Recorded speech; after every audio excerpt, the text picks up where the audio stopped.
Hello दोस्तों, welcome back to Mindwin. I am Shubham Mahajan, your faculty for general studies. दोस्तों, जैसा कि आप जानते हैं, आप हमारे चैनल के साथ एक पिनाक बैच के लिए जुड़े हुए हैं। ये पिनाक बैच जो है हमारा स्पेशली फोकस किसके ऊपर है? जेकेपीएसआई के एग्ज़ाम के ऊपर। पर मैं आपको हर वीडियो में कहता हूँ कि ये जो हमारे लेक्चर्स आपके लिए डिलीवर किए जा रहे हैं, ये खाली कि हमारे जेके एसएसबी के एग्ज़ाम तक रिस्ट्रिक्टेड नहीं है। ये आप जेके पीएससी की अगर बात करें, वहाँ के लिए भी ये हमारा जो कंटेंट है बड़ा ही ऑथेंटिक है। और उसके साथ साथ आप एसएससी या कोई भी स्टेट पीएससी लेवल की एग्ज़ाम की बात करें, तो आप सारी जगह इसको जो है क्या कर सकते हैं, कंसीडर कर सकते हैं। तो चलिए, आपको इंडियन पॉलिटी की हम क्लास करा रहे हैं। और इंडियन पॉलिटी का अब जो है आपका चैप्टर आता है सिटीजनशिप। और सिटीजनशिप जो है हमारा कौन सा आएगा? Part 2 of the Indian constitution का। ठीक है। 5 से लेकर 6 तक आर्टिकल्स आते हैं, इसमें सब पॉइंट्स आपके लिए इंपॉर्टेंट है। तो चलिए इसको शुरू करते हैं टॉपिक को। पहले तो क्या पॉइंट आएगा? Article number 5 to 6 from part 2 of the Indian constitution deals with the citizenship. और आप जानते हैं पार्ट 1 हमारा क्या था इंडियन कॉन्स्टिट्यूशन का? वो था यूनियन एंड टेरिटरीज।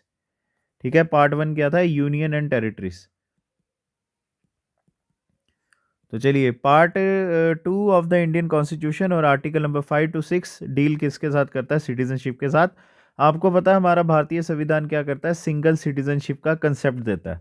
ठीक है, इसका मतलब क्या हो गया कि अगर आप भारतीय हैं तो आप किसी और देश के आप जो है एक नागरिक नहीं है। और आपको पता है इसका सोर्स जो है, हमने सोर्सेज ऑफ इंडियन कॉन्स्टिट्यूशन भी किया है।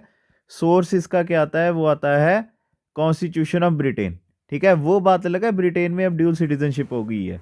ब्रिटेन में सिंगल सिटीजनशिप नहीं है, पर फिर भी हमारे देश में जो सिंगल सिटीजनशिप का कंसेप्ट है, हम हमेशा क्रेडिट किसको देंगे? ब्रिटेन को ही देंगे। ठीक है। अब बात करते हैं सिटीजन्स के बारे में। हमारे देश में दो तरह के लोग आते हैं, एक आते हैं सिटीजन्स और दूसरे आते हैं एलियंस। ठीक है, सिटीजन्स वो लोग हो गए जो हम हैं। ठीक है, हमारे देश के हम नागरिक हो गए, जो पूरी तरह से देश के लिए क्या है? समर्पित है। मतलब देश को पूरी तरह से प्यार करते हैं, देश के लिए हमेशा कुछ करना चाहते हैं, या हमारे दिमाग में यही रहता है कुछ ऐसा गलत ना हो जाए हमसे जिससे देश को जो है कोई नुकसान हो जाए। ठीक है, तभी हम जो है हमारे देश के सारे सिविल और पॉलिटिकल राइट्स क्या करते हैं? एंजॉय करते हैं। अब बात करते हैं एलियंस की। जो एलियंस होते हैं, एलियंस का मतलब क्या हो गया? ये अब मूवीज वाले एलियंस मत समझना, ये वो एलियंस हो गए जो हमारे देश के नागरिक नहीं है। ठीक है, ये दूसरी कंट्री के हैं और वो हमारे देश में रह रहे हैं। The aliens on the other hand are of two types. ये भी दो तरह के होते हैं, एक होते हैं फ्रेंडली, दूसरे होते हैं एनिमी एलियंस। जैसे अब बांग्लादेश लगा लो या किसी और नेशन को लगा लो जिसके साथ हमारी अच्छी नहीं बन रही है, तो वो कंट्रीज़ के जो सिटीजन्स हो गए हमारे देश में क्या कंसीडर किए जाते हैं? Enemy aliens. अब आप यूएसए लगा लो। ठीक है, यूएसए लगा लो, फ्रांस लगा लो, ब्रिटेन लगा लो। ठीक है, ये कंट्रीज़ के लोग भी हमारे देश में रह रहे हैं। रशियंस आप लगा लो। ये सब जो है एक फ्रेंडली नेशंस के जो है एलियंस हमारे देश में रह रहे हैं। ठीक है, एनिमी एलियंस के बारे में अगर आपने याद रखना है, हमारे देश देखो, एक चीज़ और मैं आपको बता दूं, ये जो फ्रेंडली एलियंस है ना, ये हमारे देश में पूरी तरह से आज़ादी से रह रहे हैं। हमने इनको कुछ भी तंग नहीं किया हुआ, या हमारे कॉन्स्टिट्यूशन ने उनके लिए किसी तरह की मतलब ऐसे रिस्ट्रिक्शंस नहीं रखी हैं कि जैसे आपने झुग्गियों में रहना है या कहीं पर ऐसा रहना है। पर हमारे देश में जब ये एनिमी कंट्री के जो लोग आते हैं, ठीक है, जैसे आप रेफ्यूज कह सकते हैं इनको, जब ये रेफ्यूजी बन के आते हैं हमारे देश में, तब इनके पास कुछ कम राइट्स आ जाते हैं फ्रेंडली एलियंस के मुकाबले। जैसे they do not enjoy protection against arrest and detention. आपको अगर पता होगा, ये आर्टिकल नंबर 22 हमारा आता है फंडामेंटल राइट। ठीक है, तो सिटीजनशिप के बाद जो हमारा टॉपिक आएगा वो फंडामेंटल राइट्स ही आएगा, इसकी आप टेंशन मत दीजिएगा। अरेस्ट एंड डिटेंशन, जब आप जेल के अंदर होते हैं ना, तब भी आपके कुछ फंडामेंटल राइट्स होते हैं। तो वो कौन से आर्टिकल में कवर होता है? आर्टिकल नंबर 22 में। ठीक है, तो एक चीज़ याद रखना, एनिमी एलियंस आर्टिकल नंबर 22 हमारे देश में कभी भी इंजॉय नहीं रख कर सकते। ठीक है, ये चीज़ आपने याद रखनी है। ठीक है, तो चलिए अब आगे चलते हैं। और एक और चीज़, हमारे देश में फंडामेंटल राइट्स को अगर देखा जाए, ठीक है, ये फंडामेंटल राइट्स की अगर बात की जाए, ये कुछ ऐसे फंडामेंटल राइट्स हैं जो खाली हमारे भारत के नागरिकों के लिए है। और ये एग्ज़ाम में बड़ी बार पूछा गया। चाहे आप इसको फंडामेंटल राइट्स में कंसीडर करो, चाहे आप इसको सिटीजनशिप में कंसीडर करो, ये तो एग्ज़ाम में जब आपसे पूछा जाएगा, वो तो पॉलिटी के सिलेबस से पूछा जाएगा ना। तो हमारे एग्ज़ाम में ये बड़ी बार पूछा जाता है कि इनमें से कौन से फंडामेंटल राइट्स हैं जो खाली हम भारतीय सिटीजन्स ही इंजॉय कर सकते हैं, जबकि बाहर के जो लोग हैं हमारे देश में, चाहे वो फ्रेंडली एलियंस हो चाहे वो एनिमी एलियंस हो, वो इंजॉय नहीं कर सकते। पहले आता है आर्टिकल नंबर 15। आर्टिकल नंबर 50 आता है राइट अगेंस्ट डिस्क्रिमिनेशन। हमारे देश में पूरी तरह से डिस्क्रिमिनेशन खत्म हो गई है ना, हम किसी भी तरह की किसी के साथ डिस्क्रिमिनेशन नहीं कर सकते on the basis of religion, race, caste, sex और प्लेस ऑफ बर्थ। पर देखिए, जो हम भारत के नागरिक हैं, अगर आपका वोटर कार्ड बना हुआ है, सब कुछ है, आप भारतीय हैं पूरी तरह से, तब आपके साथ किसी तरह की डिस्क्रिमिनेशन नहीं होगी। डिस्क्रिमिनेशन का मतलब हो गया, गवर्नमेंट ने जब आपके लिए जॉब्स वगैरह निकालनी है या एजुकेशन इंस्टीट्यूशंस में जब आपको एडमिशन देनी है, गवर्नमेंट ने ये नहीं कहना कि ये खाली आप मतलब जनरल कैटेगरी हो गए या हिंदू हो गए या सिख हो गए, खाली इनके लिए कॉलेजेस हैं। पर वहाँ पे अंडर आर्टिकल नंबर 15 गवर्नमेंट ये कह सकती है कि यहाँ पर खाली इंडियंस को ही जो है एडमिशन मिलेगी, या जो बांग्लादेश से आए हुए हैं या किसी पाकिस्तान से आए हुए हैं या चाइना से लोग आए हुए हैं, इनको हमारे यहाँ पे एजुकेशन इंस्टीट्यूशंस में एडमिशन नहीं मिलेगी। ठीक है, ये आ गया आर्टिकल नंबर 15।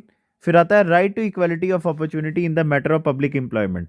आप जानते हैं जेकेपीएसआई के एग्ज़ाम ने की तैयारी आप कर रहे हैं, आपने फॉर्म भरा हुआ है, तो मुझे एक चीज़ बताइए, क्या किसी और कंट्री का पर्सन जो हमारे यहाँ पर रह रहा है, आगे पीछे आप अगर देख रहे होंगे रोहिंग्यास रह रहे हैं या कोई और रह रहे हैं, उन्होंने किसी तरह का ये फॉर्म नहीं ना भरा हुआ। ठीक है, तो यही जो आता है हमारा आर्टिकल नंबर 16 है। हमारा देश आर्टिकल नंबर 16 के तहत गवर्नमेंट ऑफ इंडिया को पूरी तरह से परमिशन देता है कि आपने जब एग्ज़ाम्स लेने हैं तो हर किसी के लेने हैं, हिंदू मुस्लिम वगैरह सबके लेने हैं, हर किसी स्टेट के पर्सन के लेने हैं, जिसकी सबसे अच्छी एग्जांपल आईएएस आता है या एसएससी आता है। आप किसी को मना नहीं कर सकते, पर आप एलियंस को पूरी तरह से यहाँ पे मना कर सकते हो कि आपने ये वाले फॉर्म नहीं भरने हैं। फिर आता है right to freedom of speech and expression. Article number 19 जो है, ये हमें 6 तरह की फ्रीडम्स देता है, और वो कौन कौन सी है? Speech and expression, assembly, association, movement, residence and profession. तो आर्टिकल नंबर 19 हमें इंडियंस को पूरी तरह से परमिशन देता है, आप कुछ भी बोल सकते हैं, कुछ भी कर सकते हैं, कहीं पे भी घूम सकते हैं, पर वो एलियंस को ये परमिशन नहीं देता। आप फॉरेनर्स को हमारे यहाँ पर नहीं कह सकते कि आपके लिए प्रोटेस्ट पूरी तरह से ओपन है, वो यहाँ पर नहीं कर सकते हैं। फिर आता है कल्चरल एंड एजुकेशनल राइट, जो हमारे आर्टिकल नंबर 29 और 30 है, जो हमारे किसके साथ डील करते हैं? माइनॉरिटीज़ के साथ। ठीक है, और लास्ट में आता है right to vote in elections of the Lok Sabha and state legislative assembly. आप अगर भारतीय हैं या किसी स्टेट के अगर आप नागरिक हैं, तब आप इलेक्शंस में खड़े हो सकते हैं, एमएलए एमपी के। पर आप एक एनिमी एलियन है या आप फ्रेंडली एलियन है, फिर भी आप जो है किसी इलेक्शन में खड़े नहीं हो सकते। लास्ट आता है right to contest for the membership of the parliament and the state legislature. ये भी वही चीज़ है। ठीक है, तो ये लेक्चर आर्टिकल शुरू करने से पहले मैंने आपको बता दिया कौन कौन से जो है आर्टिकल्स फंडामेंटल राइट्स के एलियंस हमारे देश में एंजॉय नहीं कर सकते हैं। ठीक है, तो चलिए अब आगे चलते हैं। अब आते हैं आर्टिकल्स जो हमने करने हैं 5 से लेकर 11। और एक और चीज़ मैं बता दूं, सिटीजनशिप में आपको आर्टिकल्स इतने ज़रूरी नहीं है करने के लिए। ठीक है, सिटीजनशिप में आर्टिकल्स नहीं पूछे जाते हैं, आगे जो चीज़ आएगी वो मैं आपको बता दूंगा। यहाँ तो पीछे जो हमने फंडामेंटल राइट्स किए ना, यहाँ तो ये पूछे जाएंगे, पर आर्टिकल्स में एक दो जो आर्टिकल्स हैं वो बड़े ज़रूरी हैं, वो मैं आपको बता दूंगा साथ में ही। सबसे पहले आता है आर्टिकल नंबर 5। आर्टिकल नंबर 5 कहता है हमारे देश में कोई भी पर्सन अगर देश का हमारे डोमिसाइल्ड है, ठीक है, वो हमारे देश का नागरिक बन सकता है। कैसे? अगर तो वो हमारे देश में पैदा हुआ है, आर्टिकल नंबर 5 ये कहता है वो हमारे देश का नागरिक है। अगर उसके पेरेंट्स हमारे देश में पैदा हुए हैं, तो आर्टिकल नंबर 5B के तहत वो हमारे देश का नागरिक है। अगर उसके कोई एक पेरेंट जो है इंडिया में अगर नहीं पैदा हुआ था, फिर भी वो जो है हमारे देश का सिटीजन बन सकता है। ठीक है, इसने बोला है कि अगर इसका कोई भी एक पेरेंट्स, मतलब कोई भी पर्सन, जैसे आप एलियंस के बारे में कह सकते हैं, अगर उसके पेरेंट्स हमारे इंडिया में पैदा भी नहीं ना हुए थे, ठीक है, फिर भी वो भारतीय नागरिक बन सकता है अगर वो 5 साल हमारे देश में रहता है कॉन्स्टिट्यूशन के कमेंसमेंट के बाद। एक चीज़ मैं बता दूं, ये उस समय का जब हमारा देश आज़ाद हुआ था, 1950s का। देखिए, जब आप नेशनल मूवमेंट करेंगे तब आपको पता चलेगा बड़े ऐसे इंडियंस थे जो हमारे देश से चले गए थे बाहर। या तो उनको ब्रिटिश गवर्नमेंट ने निकाल दिया था, या वो हमारे ब्रिटिश गवर्नमेंट से तंग आके बाहर चले गए थे। और जब हमारा देश आज़ाद हुआ, ठीक है, जब हमारा देश आज़ाद हुआ, तब उन लोगों ने खुशी खुशी हमारे देश में वापस नहीं आना था। ठीक है, तो यही है। अब देखिए ना, क्या पता कोई लोग 50 साल पहले चले गए हों, अब उनकी पीढ़ियाँ आगे वापस आ रही हैं इंडिया में, तो वो तो हमारे देश में पैदा भी नहीं ना हुए थे। तभी हमारा इंडियन कॉन्स्टिट्यूशन कहता है ये जो कमेंसमेंट ऑफ द कॉन्स्टिट्यूशन लिखा ना, इसका मतलब होता है 26 जैन 1950। आर्टिकल नंबर 5C कह रहा है अगर कोई भी पर्सन, अगर उसके पेरेंट्स इंडिया में नहीं पैदा हुए थे पर वो हमारे इंडिया में कॉन्स्टिट्यूशन बनने के, ठीक है, कॉन्स्टिट्यूशन बनने के बाद 5 साल अगर हमारे इंडिया में रह रहा है, ठीक है, तब भी वो जो है भारतीय नागरिक पूरी तरह से बन सकता है। ठीक है, तो ये हो गया आर्टिकल नंबर 5। इसके अंदर 3 सब आर्टिकल्स थे, तीनों हमने कर लिए। अब आता है आपका आर्टिकल नंबर 6। आर्टिकल नंबर 6 कहता है, अब ये आगे एक तरह के रेफ्यूजीज, ठीक है, ये कौन से आगे, रेफ्यूजीज आगे, ये उस समय के हैं 1950s के आगे पीछे का टाइम पीरियड है। ये आर्टिकल नंबर 6 कहता है कोई भी पर्सन, ठीक है, कोई भी पर्सन जो हमारे इंडिया में माइग्रेट हुआ है पाकिस्तान से, ठीक है, और वो क्या बन सकता है, इंडियन सिटीजन बन सकता है। कैसे? अगर वो या उसका कोई एक पेरेंट जो है या उसके ग्रैंड पेरेंट्स जो है वो हमारे अनडिवाइडेड इंडिया में पैदा हुए थे। जैसे सपोज करिए 1900 कोई एक फैमिली है, वो 1945 में क्या होता है, ठीक है, जम्मू से, ठीक है, जम्मू से कहाँ चले जाती है, वो जम्मू से जाती है सियालकोट में। ठीक है, 1945 में वो एक फैमिली क्या हो जाती है, सियालकोट में चले जाती है। अब क्या होता है आपको पता है, 1950 में हमारा कॉन्स्टिट्यूशन बन रहा है और बड़े लोग हमारे इंडिया में आ जाते हैं। ठीक है, अब क्या होता है 1951 में ना किसी का जन्म होता है। जैसे सपोज करो कोई एक्स था, उसका 1951 में जन्म हुआ है। अब उसको भारतीय नागरिक बनने के लिए पता है क्या करना पड़ेगा, 1945 का जो है बताना है कि उसके पेरेंट्स जो है हमारे इंडिया में पैदा हुए थे। अब देखो ना 1945 5 सालों में तो वो उनके पेरेंट्स से मतलब बड़े होके शादी करके बच्चा तो पैदा कर नहीं लिया होगा। इसका मतलब आप लगा लो अराउंड उसके पेरेंट्स 1920 में तो पैदा हुए ही होंगे ना। ठीक है, तो वो बता देगा कि भाई मेरे पेरेंट्स जो है इंडिया के जम्मू में पैदा हुए थे और उस समय अनडिवाइडेड इंडिया था ये, या वो सियालकोट में पैदा हुए थे, सियालकोट हमारा अनडिवाइडेड था, तब पाकिस्तान में नहीं आता था सियालकोट, तब हमारे इंडिया में या जम्मू कश्मीर में ही आता था, तब वो हमारे देश का नागरिक बन सकता है। और ये चाहे उसके पेरेंट्स हो चाहे वो ग्रैंड पेरेंट्स हो, तो अगर कोई भी अगर अब वो बता दे प्रूफ उसका कि मेरे पेरेंट्स या ग्रैंड पेरेंट्स अनडिवाइडेड इंडिया में पैदा हुए थे, ठीक है, कॉन्स्टिट्यूशन बनने से पहले या देश आज़ाद होने से पहले, तब भी वो जो है हमारे देश का नागरिक बन सकता है। ठीक है, अब इसमें कंडीशंस आती है। अब वो कंडीशंस कौन कौन सी आती है, उसको नागरिक बनने के लिए इनमें से कोई एक कंडीशन पूरी करनी है। पहले, अगर तो वो हमारे इंडिया में माइग्रेट हुआ है 19 जुलाई 1948 से पहले, ठीक है, 1948 से पहले, ठीक है, अगर ये क्या कह रहा है 19 जुलाई 1948 से पहले अगर वो हमारे इंडिया में माइग्रेट हो गया था, ठीक है, अगर वो तब माइग्रेट हो गया था हमारे देश में, तब क्या है वो हमारे देश का एक ऑर्डिनरी रेजिडेंट बन के रहा माइग्रेशन की डेट के बाद। पहले तो अगर वो 19 जुलाई से पहले आ गया ना, तब उसको रजिस्ट्रेशन करने की ज़रूरत नहीं थी, वो नॉर्मली हमारे देश में एक आम नागरिक की तरह रह रहा था। पर अगर वो 19 जुलाई 1948 के बाद हमारे देश में आया ना, तो फिर उसने अगर अपनी रजिस्ट्रेशन कराई है सिटीज़न ऑफ इंडिया के रूप में, ठीक है, तो फिर वो हमारे देश का नागरिक बन सकता है। या तीसरा आता है, अगर वो हमारे देश का रेजिडेंट था 6 महीने के लिए, और जब उसने क्या किया देखिए, जब वो 19 जुलाई 1948 के बाद आया तो उसने फिर आके क्या किया होगा, फॉर्म भरा होगा। ठीक है, फॉर्म भरने के बाद उसको 6 महीने जो है हमारे देश में रहना पड़ना था, तब जाके वो जो है क्या बन सकता था, नागरिक बन सकता था। तो आर्टिकल नंबर 6 में आपको फिर से बता दूं, अगर कोई पर्सन हमारे इंडिया में पाकिस्तान से आया है तो वो हमारे देश में नागरिक बन सकता है। कैसे? सबसे पहला तो प्रूफ उसको चाहिए कि उसके पेरेंट्स या ग्रैंड पेरेंट्स जो है अनडिवाइडेड इंडिया में पैदा हुए थे। जैसे मैंने सियालकोट और जम्मू की बात की, बंदा सियालकोट से जो है हमारे जम्मू में आया था, तो उसने बताया कि सर मेरे जो पेरेंट्स हैं वो 1920 में पैदा हुए थे। हाँ, पैदाइश उनकी सियालकोट की थी, पर उस समय सियालकोट तो इंडिया का पार्ट था ना, तब वो हमारे इंडिया का क्या बन सकता है, नागरिक बन सकता है। पर उसके साथ उसने इनमें से कोई 2 कंडीशंस पूरी करनी है। पहला तो अगर वो 19 जुलाई 1948 से पहले हमारे इंडिया में आ गया हुआ है ना, तब उसकी कोई ऐसे रिक्वायरमेंट नहीं है डॉक्यूमेंट्स की। पर अगर वो 1948 के बाद आया जुलाई 19 के, तब उसको पहले रजिस्ट्रेशन करानी पड़ती है, और रजिस्ट्रेशन कराने के बाद उसको 6 महीने हमारे इंडिया में रहना पड़ेगा। ठीक है? तो ये हो गया आर्टिकल नंबर 6। अब आता है आर्टिकल नंबर 7।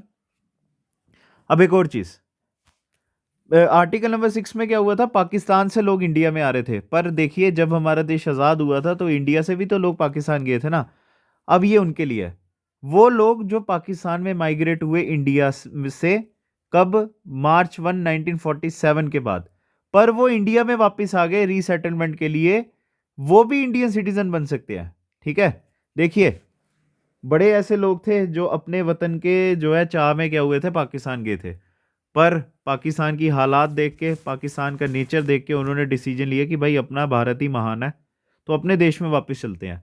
तो फिर क्या हो गया, पहले तो देखिए वो हमारे लिए एक तरह के बन गए रेफ्यूजी वो, पर वो इंडिया में वापस आ रहे हैं ना रीसेटलमेंट के लिए। अब जो है वो इंडियन सिटीजन कैसे बनेंगे, उसके लिए इनको क्या करना पड़ेगा, ठीक है, उसके लिए उनको क्या करना पड़ेगा, वो रेजिडेंट रहेंगे इंडिया में 6 महीने के लिए, जब उन्होंने क्या किया, एप्लीकेशन दी थी रजिस्ट्रेशन के लिए। तो आर्टिकल नंबर 6 भाई हर किसी को परमिशन दे रहा, आप इंडियन बन सकते हो, पर ये पहले उन लोगों के लिए इंडियन बनने की परमिशन है जो इंडिया और पाकिस्तान से क्या करते थे, रिलेशन रखते थे। ठीक है, आगे समझ। अब आता है आर्टिकल नंबर 8।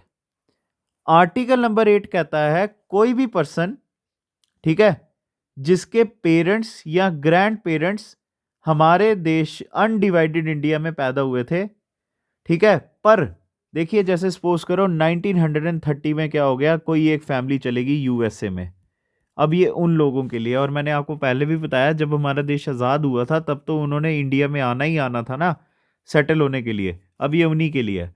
अब ये वो वाले लोग कैसे इंडियन सिटीजन बनते हैं, ये आगे ओवरसीज इंडियंस आप कह सकते हो। ठीक है, ये मैं आपको बता दूं ये किन के लिए केस हो गया, ओवरसीज इंडियंस के लिए।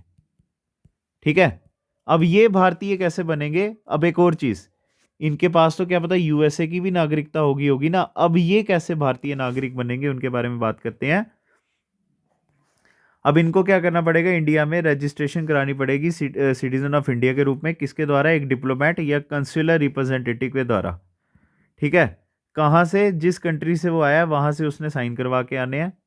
ठीक है, तो फिर ये प्रोविजन क्या करता है, ओवरसीज इंडियंस को क्या करता है, कवर करता है, जो क्या करना चाहते हैं, इंडियन सिटीजनशिप को वापस से लेना चाहते हैं। कॉन्स्टिट्यूशन के कमेंसमेंट से, मतलब कि 26 जनवरी 1950 के बनने से पहले या बाद में अगर वो बाहर जाके बस गए थे, वो वहाँ से लिखवा के आ जाएं, तो वो हमारे वो एप्लीकेशन को यहाँ पर इंडिया में दें, तब वो भारतीय नागरिक जो है आराम से बन जाएंगे। ठीक है, अब आता है आर्टिकल नंबर 9। देखिए आर्टिकल नंबर 5, 6, 7, 8 आपको बताता था आपको सिटीजनशिप कैसे मिलती है। अब आर्टिकल नंबर 9, 10, 11 आपको बताएगा आपकी सिटीजनशिप कैसे चले जाती है। आर्टिकल नंबर 9 कहता है कोई भी पर्सन हमारे देश में सिटीजन ऑफ इंडिया नहीं हो सकता, या वो सिटीजनशिप उसकी कैंसिल हो जाएगी अगर उसने दूसरी कंट्री की सिटीजनशिप उसी समय ले ली है।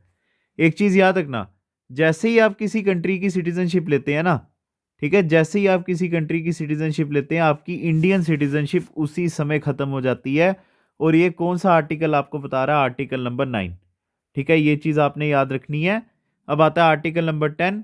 आर्टिकल नंबर 10 कहता है वो हर पर्सन जिसको हमने सिटीजन बनने से क्या कर दिया, कैंसिल कर दिया, जिसकी हमने सिटीजनशिप जो है कैंसिल कर दी है, तो वो वैसा ही सिटीजन रहेगा, वो एक तरह का एलियन बन जाएगा जब तक पार्लियामेंट ने कोई उसके लिए लॉ नहीं बनाया होगा। किसी एक पर्सन की अगर सिटीजनशिप खत्म हो जाती है तो वो टर्मिनेट रहेगी जब तक पार्लियामेंट ने उसके ऊपर कोई लॉ नहीं बनाया होगा, ये आपने याद रखना है। ठीक है, अब आता है आर्टिकल नंबर 11। एक चीज याद रखना, मैंने आपको पहले भी वीडियोस में बताया हुआ है, हर एक पार्ट में ना एक आर्टिकल किसके लिए होगा, पार्लियामेंट ऑफ इंडिया के लिए। वो पार्लियामेंट ऑफ इंडिया क्या करेगी, उस पार्ट के ऊपर लॉ बना सकती है। तो सिटीजनशिप के लिए लॉ बनाने की पावर किसके पास है, पार्लियामेंट ऑफ इंडिया के पास ना। तो वो कौन सा आर्टिकल आता है, आर्टिकल नंबर 11, और यही आपने आर्टिकल्स में याद रखना है।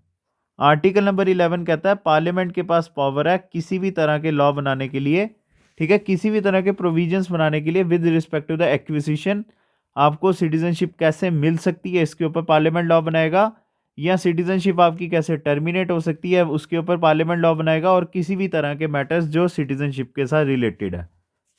ठीक है, तो चलिए आपके आर्टिकल्स कवर हो गए। अब इसके आगे एक और चीज आती है, देखिए आपको मैंने क्या बताया, आर्टिकल नंबर 11 क्या करता है, पार्लियामेंट ऑफ इंडिया को पावर देता है किसी भी तरह की सिटीजनशिप के लिए लॉज बनाने की। यही पावर आर्टिकल नंबर 11 की यूज करके पार्लियामेंट ऑफ इंडिया ने सिटीजनशिप एक्ट ऑफ 1955 लाया था। ठीक है, सिटीजनशिप एक्ट ऑफ 1955 आपको ये बताता है कैसे आपको सिटीजनशिप मिलती है या कैसे आपकी सिटीजनशिप जो है खत्म होती है। ठीक है, कॉन्स्टिट्यूशन बनने के बाद पहले आता है आपको सिटीजनशिप कैसे मिलेगी, और article number citizenship act of 1955 हमें बताता है 5 तरीके जिससे आपको सिटीजनशिप मिलती है। और वो कौन कौन से आते हैं? बर्थ, डेसेंट, रजिस्ट्रेशन, नेचुरलाइजेशन या इनकॉर्पोरेशन ऑफ टेरिटरी। तो चलिए ये 5 आपको करने की बड़ी ज़्यादा ज़रूरत है क्योंकि यहीं से एग्जाम में क्वेश्चन पूछा जाता है। तो आता है आपका सबसे पहले बाय बर्थ। बाय बर्थ कहता है, ठीक है, बाय बर्थ कहता है, ये एक और चीज मैं बता दूं, इसमें मेरे ग्रैंड पेरेंट्स की, मेरे पेरेंट्स की और मेरी जनरेशन तीनों कवर होगी इसमें। कैसे? अब उसी को करना हमने। Article number citizenship act of 1955 कहता है कोई भी पर्सन हमारे देश में 26 जनवरी 1950 के पहले या 1950 के अगर वो बाद पैदा हुआ है, अगर तो वो 26 जनवरी 1950 के बाद पैदा हुआ है पर वो जुलाई 1 1987 से पहले पैदा हुआ है, मतलब कि 26 जैन 1950 से लेकर 1 जुलाई 1987 के बीच में अगर ये पैदा हुआ है ना, तो वो भारतीय नागरिक है, उसको सबसे पहले भारतीय नागरिकता मिलेगी। ठीक है, चाहे उसके पेरेंट्स जिस मर्जी नेशन के क्यों ना होंगे, पर अगर वो भारत में पैदा हो गया है तो उसको भारतीय नागरिकता मिलेगी मिलेगी। अब देखिए, आपको पता है टाइम द टाइम हमेशा क्या होता है, वक्त बदलता रहता है।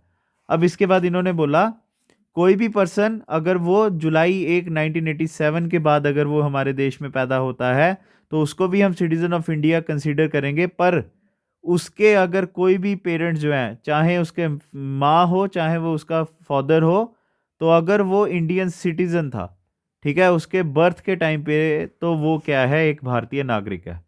ठीक है, इसमें क्या था, इसमें कोई नेशनैलिटी की रिक्वायरमेंट नहीं थी। ठीक है, क्या था, इसमें कोई भी नेशनैलिटी की रिक्वायरमेंट नहीं थी, ये याद रखना। पर यहाँ पर सिंगल पेरेंट, किसी एक सिंगल पेरेंट की जो है आपको नेशनैलिटी की रिक्वायरमेंट थी। ठीक है, टाइम द टाइम बदलता गया तो कानून चेंज होते जाते हैं ना। अब तीसरा आता है इसमें, अब इन्होंने बोला है अगर हमारे देश में कोई भी पैदा होता है 3 दिसंबर 2004 के बाद, वो भी सिटीजन ऑफ इंडिया बन सकते हैं, पर उसमें क्या होगा, उसके दोनों पेरेंट्स को जो है नागरिक होना पड़ेगा। अगर उसके दोनों पेरेंट्स नागरिक नहीं थे, अगर वो इंडियन सिटीजन नहीं थे उसके टाइम पीरियड पे, उसके पैदा होने के टाइम पीरियड पे, तब तक वो जो है हमारे देश में इंडियन सिटीजन नहीं बन सकता। ठीक है, तो वो हमारे देश में फिर क्या हो गया, एक तरह का इलीगल माइग्रेंट हो गया। ठीक है, आगे समझे। पहले में क्या था, इसमें आपको किसी नेशनैलिटी की ज़रूरत नहीं थी पेरेंट्स की। यहाँ पर आपने बोला कि आपको एक सिंगल पेरेंट का जो है प्रूफ देना, और यहाँ पर क्या है, बोथ पेरेंट्स का आपको प्रूफ देना पड़ेगा बाय बर्थ। ठीक है, आगे समझ। और बाय बर्थ में खाली हम इंडियंस ही, जो हम यहाँ पे हम नेचुरल जो इंडियंस है वो नहीं आएंगे, फॉरेनर्स भी आ सकते हैं। तो चलिए दूसरा आता है आपका, एक और चीज़ याद रखना, जो चिल्ड्रन होते हैं ना किनके, फॉरेन डिप्लोमेट्स के, जो हमारे इंडिया में, या एनिमी एलियंस के, वो इंडियन सिटीजनशिप बाय बर्थ नहीं ले सकते। जैसे मैं आपको एक बड़ी अच्छी एग्जांपल बताता हूँ, आपको पता होगा एक सिंगर है हमारे इंडिया के, अदनान सामी। ठीक है, अदनान सामी है, ये बॉलीवुड के बड़े फेमस सिंगर हैं। तो ये जो है, अगर आपको पता होगा, ये पाकिस्तान से थे। वैसे पाकिस्तान भी नहीं, ओरिजिन जो है इनका कहाँ से था, अफगानिस्तान से था। तो ये पाकिस्तान से इंडिया में आए, सिंगर थे, तो इनको इंडियन गवर्नमेंट ने क्या की थी, इंडियन सिटीजनशिप खुद दी थी। अब जो उनकी बेटी है ना, वो याद रखना, वो बाय बर्थ इंडियन सिटीजन नहीं है, उनको जो है रजिस्ट्रेशन करानी पड़ेगी। तो यही चीज़ इन्होंने बताई है, कोई भी फॉरेनर हमारे इंडिया में रह रहा है, या कोई एलियन हमारे इंडिया में रह रहा है, उनके बच्चे इंडियन सिटीजनशिप बाय बर्थ नहीं ले सकते हैं। ठीक है, चलिए अब दूसरा आता है आपका बाय डेसेंट। ठीक है, बाय डेसेंट आता है, बाय बर्थ तो कर लिया हमने। पहले में क्या था, जो पर्सन्स हमारे इंडिया में पैदा हुए हैं, अब इसमें कह रहे हैं वो लोग जो हमारे देश से बाहर पैदा हुए हैं 26 जैन 1950 के बाद, पर दिसंबर 10 1992 से पहले, 26 जैन 1950 यहां से लेकर 10 दिसंबर 1992 के बीच में ये सिटीजन ऑफ इंडिया बन सकते हैं। कैसे? बाय डेसेंट से, अगर उसके फादर का वो प्रूफ देते कि वो उसका जो फादर था वो सिटीजन ऑफ इंडिया था उसके टाइम ऑफ बर्थ के टाइम पीरियड पे। मतलब जैसे कोई पर्सन अमेरिका में पैदा हुआ है इस टाइम के बीच में, ठीक है, जैसे सपोज करो 1991 में जो है वो पैदा हुआ अमेरिका में, पर अगर उसके पेरेंट्स का जो है या उसके फादर का प्रूफ क्या था कि वो उसके फादर नेशनैलिटी कहाँ की रखते थे, इंडिया की, तब वो जो है इंडियन सिटीज़न बन सकते हैं। ठीक है, पहला क्लॉज ये हुआ। अब जैसा आपको बताया था टाइम पीरियड आगे आगे बढ़ता जाता है। अब इन्होंने बोला कोई भी पर्सन अगर जो है इंडिया के बाहर अगर पैदा हुआ है दिसंबर 10 1992 के बाद, उसको सिटीजन ऑफ इंडिया तब कंसीडर किया जाएगा अगर उसके दोनों में से कोई एक पेरेंट जो है सिटीजन ऑफ इंडिया थे। पहले में क्या था, फादर थे, यहाँ पर इन्होंने बोला, यहाँ पर उल्टा हो रहा है। ठीक है, जैसे बाय बर्थ में था ना, पहले था कोई रिक्वायरमेंट नहीं थी डॉक्यूमेंट की, फिर इधर पेरेंट की हुई, फिर उसके बाद दोनों पेरेंट्स की हुई। अब यहाँ पर पहले क्या था, फादर का आया, अब यहाँ पर इन्होंने बोला किसी एक पेरेंट जो को जो है सिटीजन ऑफ इंडिया आपको प्रूफ करना पड़ेगा at the time of birth. तीसरा आता है दिसंबर 3 2004 के बाद का। ये कहता है अब कोई पर्सन दिसंबर 3 2004 के बाद अगर पैदा हुआ है इंडिया के बाद, सॉरी इंडिया के बाहर अगर वो पैदा हुआ है, तो वो हमारे इंडिया का सिटीजन नहीं बन सकता बाय डेसेंट। कब तक? जब तक उसका बर्थ जो है रजिस्टर नहीं होगा किसी इंडियन कॉन्सुलेट में। इंडियन कॉन्सुलेट क्या हो गया? इंडियन जो डिप्लोमेट ऑफिस होते हैं, ठीक है। 1 साल के अंदर जैसे ही वो पैदा हुआ है, अगर उसी टाइम उसके पेरेंट्स अगर वहाँ पे रजिस्ट्रेशन करा देते, जैसे सपोज करो वो यूएसए में पैदा हुआ है, तो यूएसए की एम्बेसी में जाके वो रजिस्ट्रेशन करा देते हैं कि हमने क्या करना है, इसको इंडियन बनाना है। ठीक है, तो वो वहाँ पे जाके उनको रजिस्ट्रेशन करानी पड़ेगी या उनको सेंट्रल गवर्नमेंट से परमिशन लेनी पड़ेगी। 1 साल का टाइम पीरियड जब ख़त्म हो गया, वैसे भी 1 साल में मतलब बच्चा संभालते ही इतना टाइम हो जाता है, तो 1 साल का जब टाइम पीरियड ख़त्म हो गया तो वो डेसेंट से वो परमिशन नहीं, वो सिटीजनशिप नहीं ले सकता। अब उसको सेंट्रल गवर्नमेंट से जाके क्या करनी पड़ेगी, परमिशन लेनी पड़ेगी।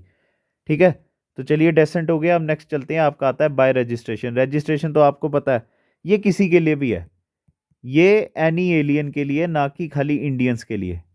ठीक है, जैसे रशिया हो गया, फ्रांस हो गया, कोई भी आप और कंट्री लगा लो। अब इनके लोग कैसे हमारे इंडिया में सिटीजन बनते हैं?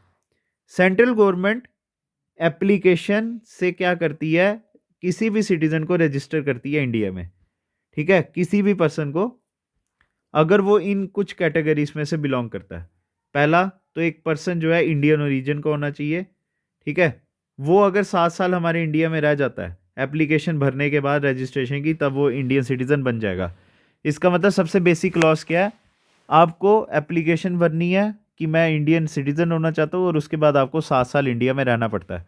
वो 7 साल का तो आप प्रूफ दे ही दोगे ना, जैसे आप रेंट पे कहीं पे घर लोगे, मोबाइल की सिम लोगे, उसकी हर महीने आप रिचार्ज कराओगे या हर महीने रेंट दोगे, तो वो तो प्रूफ होता जाएगा आपके पास। ठीक है, कोई भी पर्सन इंडियन ओरिजिन का, वो किसी भी कंट्री में जो है क्या कहते हैं रेजिडेंट था आउटसाइड अनडिवाइडेड इंडिया के। ठीक है, तीसरा आता है person who is married to a citizen of, मतलब कोई भी फॉरेनर, जैसे अंग्रेज़ है कोई, वो हमारे इंडियन सिटीजन के साथ उसकी शादी हुई है। ठीक है, और वो इंडिया में 7 सालों के लिए रहा एप्लीकेशन देने से पहले भी। ठीक है, जैसे एक चीज़ याद रखना, पहले में क्या था, आपको एप्लीकेशन देनी पड़ती है, उसके बाद यहाँ पे रहना पड़ेगा। पर यहाँ पर क्या है, उसने शादी पहले की और उसके बाद 7 साल वो रह भी गया, फिर उसको दिमाग में आया कि मेरे को इंडियन सिटीजनशिप लेनी है, तो वो 7 साल रहने के बाद अगर एप्लीकेशन भरता है तो उसको तब भी जो है सिटीजनशिप ऑन डिमांड मिल जाएगी।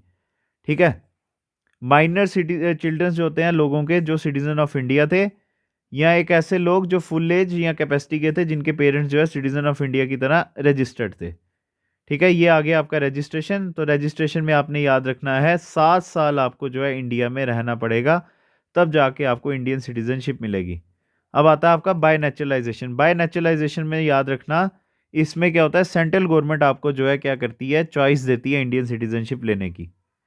ठीक है, तो कोई भी पर्सन, जैसे अदनान सामी की मैंने एग्जांपल दी अभी, अगर आपको पता होगा, ये आपको सुनने में हैरानी होगी, अक्षय कुमार को भी पिछले साल इंडियन सिटीजनशिप पहले मिली है। पहले इनको कैनेडियन कुमार नहीं कहा जाता था, क्योंकि इन्होंने इंडियन सिटीजनशिप छोड़ के कनाडा की सिटीजनशिप ली थी, तो भी बड़ा ज़्यादा बैकलैश इनको फेस करना पड़ा। फिर इन्होंने एप्लीकेशन दी वगैरह दी होगी, तो फिर इनको जो है इंडियन सिटीजनशिप फिर से मिल गई थी। ठीक है। तो सेंट्रल गवर्नमेंट किसी को भी जो है भारतीय नागरिकता दे सकती है अपनी मर्जी से, याद रखना। जैसे शेख हसीना जो है बांग्लादेश से पीएम की पोस्ट छोड़ के हमारे इंडिया में अभी हैं, तो उनको भी इंडियन गवर्नमेंट क्या कर सकती है, सिटीजनशिप ऑफर कर सकती है इंडियन। ठीक है, तो ये आ गया आपका। चलिए, और एक और क्लॉज। क्लॉज क्या होता है उनको सिटीजनशिप लेने का? पहले तो वो ये होना चाहिए, ये आप सारा पढ़ लेना, आसान चीज़ है। अगर वो अच्छे नेचर के हैं, इंडिया में अच्छी तरह से रहे हैं, पर मेन जो होता है, अगर आपको एक अच्छी नॉलेज होगी है हमारे 8th शेड्यूल में। 8th शेड्यूल जो है क्या करता है, हमारी 22 ऑफिशियल लैंग्वेजेस के साथ डील करता है, जिसमें हमारी डोगरी वगैरह सब आती है। अगर उसमें से एक लैंग्वेज इसको अच्छी तरह से आ गई है, तब भी वो जो है भारतीय नागरिक बन सकता है। अब लास्ट जो प्रोविजन आता है वो आता है इनकॉर्पोरेशन ऑफ टेरिटरी। इसका मतलब याद रखना, जब भी हमारा देश किसी कंट्री को जीतता है, जैसे वो श्रीलंका है, कोई भी कंट्री है, अगर हमारा देश किसी कंट्री को जीतता है तो उसके सिटीजन ऑटोमेटिकली जो है क्या बन जाएंगे, भारतीय नागरिक बन जाएंगे। इस केस में याद रखना, हमारी गवर्नमेंट उनके पास चल के उनको नागरिकता देगी, ना कि वो खुद हमारे पास आएंगे चल के। ठीक है, ये चीज याद रखना।